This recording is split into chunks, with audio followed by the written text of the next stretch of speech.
Hi guys, for this session, we'll learn about documents. So what is documents? So here, we go to the SDK help, BO object type enumerations, and here we can see the documents. So documents, we have many documents in SAP Business One. So documents represents the sales AR transactions, the purchasing AP transactions, and the inventory transactions. So if we look at what is document, so documents is a business object that represents the header data of a document in the marketing document, which is the sales AR and the purchasing AP, the receipt module, which and the inventory and production module. So these are the source table for each document. And we have also under documents, we have the document lines. Document lines is the line details of the business object. So if we look at one document object, for example, sales order, so document is the header and document line is the details. So how can we add a document or a sales order using the SDK or the DI API? So now let's go to the code. So first we will drop an button, the create SO here. So I have created the create SO button here. Then already I have created the script. So I will explain to you the script. So in order to create a document, we'll need to initialize, we need to create a variable. So first variable is the sales order. So sales order variable in the document. And then another one is the document line. So we have two variables. And then we initialize the sales order. So based on the SDK help, we go to the document members, to the BO object types enumeration.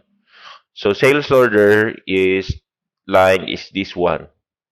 So object type is O orders and the variable is document. So we use the object type O orders. So we initialize sales order using the get business object functionality of the company object. And then we will set the properties. First is the card code and the doc due date. So we have many properties under the document object. So you can see the properties here, the document numbers, and we have the public properties on the help file. So you can search what properties will you set or what you need on the DI API.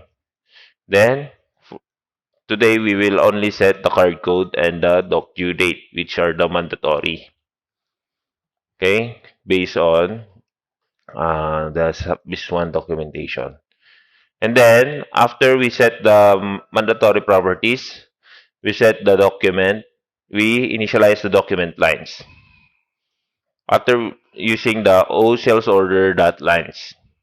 After we initialize the sales order lines, we will set the properties of the line items. So first we set the item code, the quantity, and the unit price. So this is the first line. Then we add another line. So we have, this is the second line. So if you can see, we only call sales order line that add on the second line. Because just like the last session, we said that the first line on the API is already prepared. So if we call the that add on the first line, we'll have an error. The error we will have is item number is missing at line 1. So because we did not set the item code at line 1, this means that we have the second line already. So you call only that add on the second line. After we set the properties, we can call the sales order that add. Always remember to get the return code of the function. So if it returns not equal to 0, then we have an error. So you display the error using the get last error function of the company object. And then if not, then the sales order is added. So now we try the script. Start. So now it's connected to the API. Then we click create SO. So sales order is added. So we will verify if it's added already on the system. So we can go to the SAP Business One UI, sales order, and click sales order. Then we have this sales order window. Then go to the last record. So this is the record that we have added using the SDK, using the API. So some fields are populated by SAP. The name is populated by SAP, the contact person. Also, the tax code are selected based on the configuration of your database. That's it. That's how you create a document object using DI API. So see you next session. Thank you.